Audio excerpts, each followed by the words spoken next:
தெய்வத்தின் குரல் மூன்றாம் பாகம். உபவாசம், பண்டிகை, விரதம், ஏகாதசி சிறப்பு. பகவத் பரமாகவே பண்டிகைகள் என்று சிலதை வைத்திருப்பதோடு விரதங்கள் என்றும் சிலவற்றை வைத்திருக்கிறது. பண்டிகை என்பது நாம் ஆடை ஆபரணங்களுடன் அலங்காரம் பண்ணிக்கொண்டு பகவானுக்கு அலங்காரம் பண்ணி பூஜை செய்து அவன் பிரசாதமாக அறுசுவை உணவு சாப்பிட்டு ஆனந்தமாய் இருப்பது. போகி பண்டிகை, தீபாவளி பண்டிகை மாதிரி. புது வஸ்திராதிகள், அலங்காரம், பஞ்சபக்ஷ்ய போஜனம் முதலியன இல்லாமல், வழக்கமாக சாப்பிடுகிற மாதிரி கூட இல்லாமல் நியமத்தோடு உபவாசம் இருந்து பூஜை பண்ணுவது விரதம். கிருத்திகை விரதம், ஷஷ்டி விரதம், சதுர்த்தி விரதம், ரிஷி பஞ்சமி விரதம், பிரதோஷ விரதம், சோமவார விரதம், ஸ்ரவண விரதம், பயோவிரதம், இது எல்லாவற்றையும் விட சர்வஜன அனுஷ்டானமாக ஏகாதசி விரதம் என்று பல ஏற்பட்டிருக்கின்றன. எல்லா மதங்களிலுமே ஃபீஸ்டிங், ஃபாஸ்டிங் என்று இந்த இரண்டும் இருக்கின்றன. மற்ற விரத தினங்களிலோ பூஜைக்கு அப்புறம் ஒரு பொழுதாவது பலகாரம் பண்ணலாம் என்று இருக்கிறது. ஏகாதசியில்தான் பூர்ண உபவாசம். மற்ற விரதங்களை புராண ஆகமங்கள் சொல்கின்றன. அதில் சிவபரமான புராணாகமங்கள் சொல்பவைகளை வைஷ்ணவர்கள் அனுஷ்டிக்க மாட்டார்கள். வைஷ்ணவ கிரந்தங்களில் சொல்லியுள்ளதை சைவர்கள் செய்ய மாட்டார்கள். ஏகாதசியோவென்றால் ஒவ்வொரு செக்ட் மட்டும் எடுத்துக்கொள்ளும் புராண ஆகமங்களில் மட்டுமின்றி ஹிந்து என்று பெயர் இருக்கிற அத்தனை பேருக்கும் பொதுவான தர்மசாஸ்திரங்களிலேயே சொல்லப்பட்டிருக்கிறது. அதனால்தான் இதை சர்வஜன அனுஷ்டானமான விரதம் என்று சொன்னேன். விஷ்ணு நித்ரை செய்து கொண்டிருந்த போது லோகத்தை ஹிம்சை பண்ணிய ஒரு அசுரனை கொல்வதற்காக அவருடைய சரீரத்திலிருந்தே ஸ்திரீ ரூபமாக ஒரு சக்தி வெளியே போய் சம்ஹாரம் செய்துவிட்டு வந்ததாகவும், விழித்து கொண்ட பகவான் அவளுக்கே ஏகாதசி என்று பெயர் கொடுத்து இந்த ஏகாதசி விரதத்தை ஏற்படுத்தினார் என்றும் பாத்ம புராணத்தில் கதை வருகிறது. மகாவிஷ்ணு கூர்மமாகவும் தன்வந்திரியாகவும் மோகினியாகவும் அவதாரங்கள் எடுத்து க்ஷீராப்தியில் அமிர்தம் கடைய பண்ணி அதை எடுத்து கொடுத்த நாளே ஏகாதசி என்பதாலும் அதை பொதுவில் விஷ்ணு சம்பந்தம் உள்ளதாக நினைக்கிறோம். ஆனால் இந்த அமிர்த மதன சமயத்தில் முதலில் உண்டான காலக்கூட்ட விஷத்தை பரமேஸ்வரன் புஜித்ததை முன்னிட்டுத்தான் அன்று எவரும் சாப்பிடக்கூடாது என்று ஏற்பட்டிருப்பதாக சைவர்கள் சொல்வதுண்டு. இப்படி சைவம் வைஷ்ணவம் இரண்டுக்கும் ஏற்கத்தக்கதாய் இருப்பதோடு ஹிந்துவாக பிறந்தவனில் எந்த இஷ்ட தெய்வத்தை கொண்டவனாயினும் எந்த ஜாதியை சேர்ந்தவனாயினும் சகலருக்குமான வாழ்க்கை விதிகளை போடுகின்ற தர்மசாஸ்திரமும் ஏகாதசி உபவாசத்தை விதித்திருப்பது அதன் விசேஷத்தை காட்டுகிறது. தர்மசாஸ்திரத்தில் சொல்லியிருக்கும் உபவாச நாட்களை சொல்கிறேன். ஒவ்வொரு பட்சத்திலும் வரும் ஏகாதசி அன்று முழு பட்டினி கிடக்க வேண்டும். ஞாயிற்றுக்கிழமை, அமாவாஸ்யை, பௌர்ணமி ஆகிய நாட்களில் பகலில் மட்டும் போஜனம் செய்து இரவில் உபவாசம் இருக்க வேண்டும். ஒவ்வொரு பட்சத்திலும் அஷ்டமியிலும் சதுர்தசியிலும் பகலில் சாப்பிடாமல் ராத்திரி மட்டும் ஆகாரம் பண்ண வேண்டும். ராமநவமி, கோகுலாஷ்டமி, சிவராத்திரி ஆகியனவும் பூர்ண உபவாச தினங்களாக சொல்லப்பட்டிருக்கின்றன. ஆனால் சிவராத்திரியில்தான் இதை ஓரளவுக்கு விதிப்படி செய்வதாகவும், மற்ற 2 தினங்களில் பூஜைக்கு அப்புறம் சாப்பிடுவதாகவும், கிருஷ்ண ஜெயந்தி பூஜை ராத்திரியில் செய்யப்படுவதால் பலகாரம் செய்வதாகவும், இதில் ஏகப்பட்ட பக்ஷண தினுசுகள் சேர்ந்துவிடும், நடந்து விடுகிறது. குருவார விரதம் என்பது நடைமுறையில் பரவி இருக்கிறது. தட்சிணத்தில் எல்லாவற்றையும் விட அதிக வழக்கில் இருப்பது சனிக்கிழமை விரதம்தான்.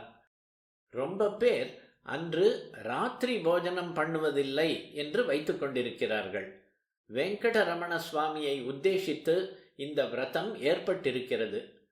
கலவ் வெங்கட நாயக்கக கலியுக கடவுள் ஏழுமலையானே என்பதற்கேற்ப அவரது விரதமே வெகுவாக அனுஷ்டானத்தில் இருக்கிறது. சாஸ்திரத்தில் அது இல்லாவிட்டாலும். இதே போல சோமவார விரதமும் இங்கே சைவர்களிடையேயும் ஸ்மார்த்தர்களிடையேயும் ஓரளவு நிறையவே வழக்கில் இருக்கிறது. வடக்கேயோ சைவ வைஷ்ணவ வித்தியாசம் இல்லாமல் எல்லோருமே சோமவார விரதம் இருக்கிறார்கள். அதனால்தான் லால் பகதூர் சாஸ்திரி கூட ரொம்பவும் உணவு நெருக்கடி ஏற்பட்ட போது எல்லாரும் திங்கட்கிழமை உபவாசம் இருப்பது என்று வைத்துக்கொள்ள வேண்டும் என்று சொன்னார். திங்கட்கிழமை ராத்திரி ராஜாங்க விருந்துகள் நடத்துவதில்லை என்றே கூட நிறுத்தி வைக்கப்பட்டது. இப்படி ராஜாங்க ரீதியிலேயே சோமவார ஒரு பொழுது விதிக்கப்பட்டதிலிருந்து உபவாசங்களுக்கு சாஸ்திரத்தில் சொன்ன பலன்களோடு உணவு பிரச்சனையை குறைப்பதில் பங்கு இருக்கிறது என்பதும் புதிதாக தெரிய வந்திருக்கிறது. சாஸ்திர பிரகாரம் எல்லோரும் உபவாசாதிகளை அனுஷ்டித்தால் உணவிலே நமக்கு எப்போதும் சர்ப்ளஸ் ஏற்பட்டு எக்ஸ்போர்ட் பண்ணி எக்ஸ்சேஞ்ச் கூட நிறைய சம்பாதித்து விடலாம். சாந்திராயணம் என்னும் ஒரு விரதம் உண்டு. உடம்பை போட்டு ரொம்ப வருத்தி கொள்ளப்படாதுதான் என்பது நம் மத கொள்கையானாலும் எத்தனை சாதனைகளை பண்ணியும் சித்த சுத்தி வராதவர்கள் தங்களுக்கு மற்றவர்களை விட ஜாஸ்தியாய் இருக்கிற பூர்வ பாப கர்மாதான் இப்படி பழி வாங்குகிறது என்று புரிந்து கொண்டு அதை கழிப்பதற்காக உடம்பை வருத்தி கொண்டு சில அனுஷ்டானங்களை பண்ணும்படி சாஸ்திரம் விதிக்கிறது. இதற்கு கிருஷ்ரம் என்று பெயர். இப்படி பண்ணினால் தாங்கிக் கொள்ள முடியாதவர்கள் அதற்கு பதில் கிருஷ்ண பிரதிநிதியாக இத்தனை 1000 காயத்ரி பண்ண வேண்டும் என்றும் இருக்கிறது. இப்படி சப்ஸ்டிடியூட்டை சொல்லிவிட்டால் இந்த சப்ஸ்டிடியூட்டுக்கும் சப்ஸ்டிடியூட் அதற்கும் சப்ஸ்டிடியூட் என்று போய் ஒரு கோதானம் பண்ணிவிட்டால் அது கிருஷ்ணத்துக்கு சமானம் என்று ஆகி பசுவுக்கு பதில் அதன் விலையை தட்சிணையாக தருவதாக ஆரம்பித்து இந்த தட்சிணையையும் குறைத்து கொண்டே போய் இந்த தட்சிணையையும் குறைத்து கொண்டே போய் தற்போது பரிகாசத்துக்கு இடமாக ஒரு பிராமணனுக்கு 6 காலணா தட்சிணை கொடுத்து விட்டால் கிருஷ்ணம் அனுஷ்டித்தாகிவிட்டது என்று வைத்துக் கொண்டிருக்கிறோம். பாப பரிகாரமாக உடம்பை வருத்தி கொள்வதற்காகவே சாந்திராயண விரதம் ஏற்பட்டிருக்கிறது. சந்திரகலை வளர்வது தேய்வதை பொறுத்து போஜனம் செய்யும் அன்ன கவளத்தின் எண்ணிக்கையை அமைத்துக் கொள்வதுதான் சாந்திராயணம். இதை ஆரம்பிக்கிற திதியையொட்டி 2 தினசுகள், ஒன்றை கட்டெரும்பு சாந்திராயணம் என்றும் மற்றதை கோதுமை சாந்திராயணம் என்றும் வேடிக்கையாக சொல்லலாம். கட்டெரும்பு எப்படி இருக்கிறது? தலை பெருத்து ஆரம்பிக்கிறது, அப்புறம் நடுவில் சிறுத்து தேய்ந்து விடுகிறது, மறுபடி பின்பாதி பெருத்து கொண்டு போகிறது. இதே மாதிரி ஒரு தினசு சாந்திராயணத்தை பௌர்ணமி அன்று ஆரம்பித்து அன்று 15 கவளம் சாப்பிட வேண்டும். மறுநாளான கிருஷ்ணபக்ஷ பிரதமை அன்று 14 கவளம், அதற்கு மறுதினமான த்விதியை 13 கவளம் என்று இப்படியே குறைத்து கொண்டே போய் அமாவாஸ்யை அன்று முழு பட்டினி கிடக்க வேண்டும்.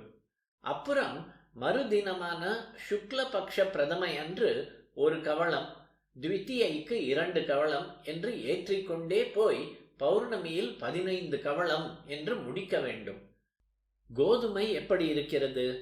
ஊகமுள் மாதிரி சிறுத்து ஆரம்பிக்கிறது, நடுவிலே பெருத்து மறுபடி சிறுத்து முடிகிறது. இதேபோல் சாந்திராயண நியமத்தை சுக்லபக்ஷ பிரதமையில் ஆரம்பித்து அன்றைக்கு ஒரே 1 கவளம் போஜனம் செய்ய வேண்டும்.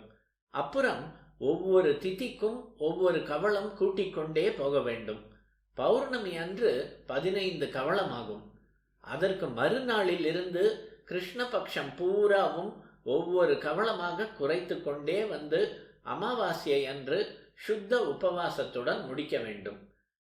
சாந்திராயணத்தில் முழு பட்டினி கிடக்கும் நாள் தவிர மற்ற தினங்களில் ஒரே வேளைதான் சாப்பிட வேண்டும்.